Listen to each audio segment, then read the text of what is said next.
আমি ফুটবল খেলতে খুব ভালোবাসি। এখন আমরা আছি এসডিআইতে। যারা আমার মতো ফুটসাল পছন্দ করেন, তাদের জন্য এটা একটা আদর্শ জায়গা। দেখে নিন চমৎকার একটা গ্রাউন্ড, চারপাশে খোলামেলা এবং গোল পোস্টের সাইজ বলেন, মাঠের সাইজ বলেন একদম পারফেক্ট। সবার ভালো লাগবে। Beautiful, beautiful, nice. আসসালামু আলাইকুম। আমাদের হচ্ছিল আমাদের হচ্ছিল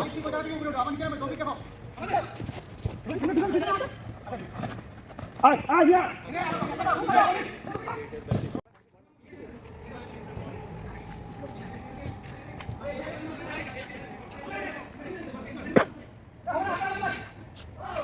গোল পোস্ট মোটামুটি বড় আছে।